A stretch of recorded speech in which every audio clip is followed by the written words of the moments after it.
বাংলাদেশ বেতার রংপুর। এক্ষুনি শুনবেন স্থানীয় সংবাদ। আসসালামু আলাইকুম। বাংলাদেশ বেতার রংপুর স্থানীয় খবরে স্বাগত জানাচ্ছি ইউসুফ খন্দকার।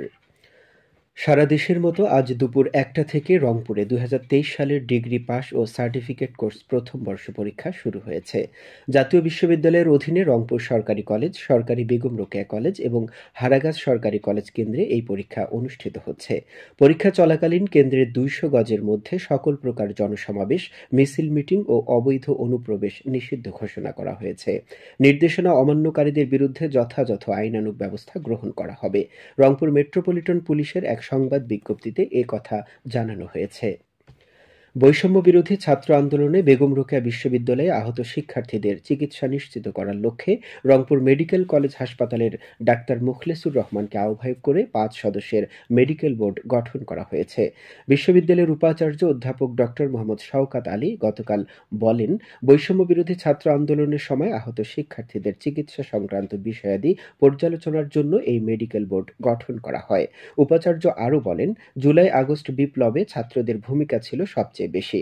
সেই বিপ্লবে আহত শিক্ষার্থীদের চিকিৎসা সুনিশ্চিত করার লক্ষ্যে বিশ্ববিদ্যালয় কর্তৃপক্ষ বদ্ধপরিকর। আন্তর্জাতিক খাদ্য নীতি গবেষণা ইনস্টিটিউট এর হারভেস্ট প্লাস প্রোগ্রামের expanding nutrient in food systems প্রকল্পের আওতায় গতকাল রংপুর কৃষি সম্প্রসারণ অধিদপ্তরের অতিরিক্ত পরিচালকের কার্যালয়ে এক কর্মশালা অনুষ্ঠিত হয়।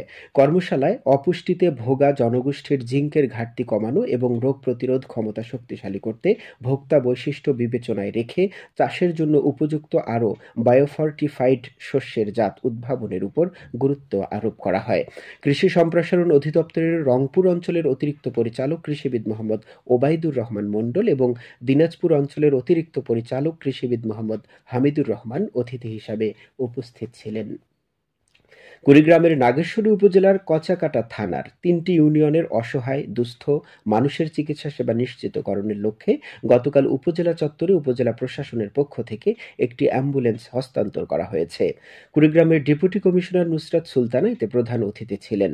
এ সময় অন্যান্যের মধ্যে উপস্থিত ছিলেন নাগেশ্বরী উপজেলা নির্বাহী officer Shibbir Ahmed. Deputy commissioner Nusrat Sultana বলেন, চরাঞ্চলের অসহায় মানুষের সঠিক সময়ে চিকিৎসা সেবা প্রদানের জন্য অ্যাম্বুলেন্সটি গুরুত্বপূর্ণ ভূমিকা পালন করবে। কুড়িগ্রামের চিলমারী উপজেলা প্রশাসনের উদ্যোগে জাপান বাংলাদেশ জাইকার কর্মশালা অনুষ্ঠিত হয়েছে।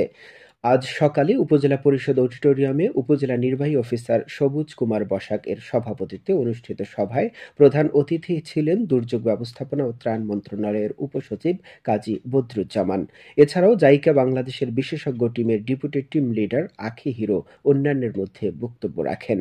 কর্মশালায় উপজেলার দুর্যোগ প্রবণ এলাকা চিহ্নিতকরণ এবং বিশ্লেষণ করে দুর্যোগ ঝুঁকি হ্রাসের লক্ষ্যে সিদ্ধান্ত গৃহীত হয়। রংপুরের গঙ্গাচড়া উপজেলা পরিষদ মিলনায়তনে বিশেষ চাহিদা সম্পন্ন শিশু ও ব্যক্তিদের মধ্যে হুইল চেয়ার ও ট্রাইসাইকেল গতকাল বিতরণ করা হয়েছে। অনুষ্ঠানে উপস্থিত ছিলেন উপজেলা নির্বাহী অফিসার মাহমুদ হাসান মৃধা ও উপজেলা সমাজসেবা অফিসার মোহাম্মদ মোসাদ্দিকুর রহমান। উপজেলা প্রশাসন এবং সমাজসেবা মন্ত্রণালয়ের অধীনে প্রতিবন্ধী সেবা ও সহায়তা কেন্দ্রের সহযোগিতায় এই উপকরণগুলো বিতরণ করা হয়। লালমনিরহাটের পাটগ্রাম উপজেলায় তারুণ্যের ভাবনায় আগামীর বাংলাদেশ কেমন হবে শীর্ষক এক কর্মশালা অনুষ্ঠিত হয়েছে। আজ সকালে উপজেলার শহীদ আফজাল হোসেন মিলনায়তনে এ কর্মশালা অনুষ্ঠিত হয়। উপজেলা নির্বাহী কর্মকর্তা মোহাম্মদ নুরুল ইসলামের সভাপতিত্বে উপজেলার বিভিন্ন দপ্তরের কর্মকর্তাবৃন্দ, বিভিন্ন স্কুল ও কলেজ পর্যায়ের শিক্ষার্থীরা উপস্থিত ছিলেন। কর্মশালা শেষে উপজেলা নির্বাহী কর্মকর্তা অংশগ্রহণকারী শিক্ষার্থীদের মাঝে সম্মাননা স্মারক তুলে দেন।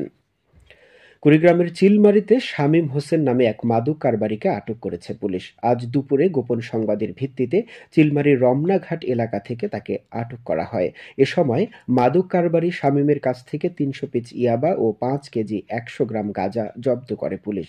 চিলমারী থানার অফিসার ইনচার্জ নাজমুস সাকিব সজীব বিষয়টি নিশ্চিত করেছেন। কুড়িগ্রামের রৌমারী উপজেলার দাঁতভাঙ্গা বালিকা উচ্চ বিদ্যালয়ে আজ বার্ষিক ক্রীড়া প্রতিযোগিতা শুরু হয়েছে। দাঁতভাঙ্গা ইউনিয়ন পরিষদ chairman S M Rezaul Karim বিদ্যালয় মাঠে ২ দিন ব্যাপী এই প্রতিযোগিতার উদ্বোধন করেন। বিদ্যালয়ের শিক্ষার্থীরা ৮টি হাউজে বিভক্ত হয়ে প্রতিযোগিতায় অংশ নিচ্ছে।